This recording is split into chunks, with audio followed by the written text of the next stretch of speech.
Share ko pala sa inyo to kabayan ha, BMW X3. Magkano ito kabayan? Ito yung bangga. Ay, aksidente niya kabayan. Dito bayad na insurance to. Ito bangga to siya. Aluminum niya siya kabayan ha, aluminum.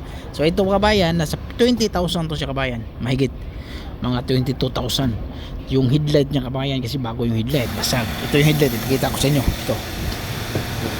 Ito, sikanhan lang yung binili. Yung bracket niya yung basag, busag. Biak. Tapos ito rin yung bracket na dito. So sikanhan, nandun yung sikanhan oh. Yung 1,600. So yung sikanhan niya kabayan 40, mahigit 42,000.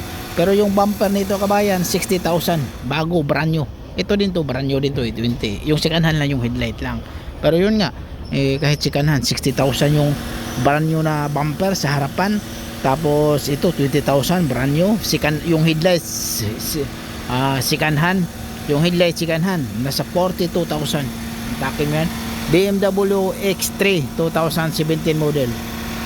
So ganun talaga kabayan pag may sasakyan, pag ma-aksidente ka, kaya dapat naka-insure talaga. So okay lang yung naka-insure yung sasakyan, yung may-ari hindi. Kasi aksidente talaga yun. Yun ang pinakamahirap talaga pag may sasakyan. Okay?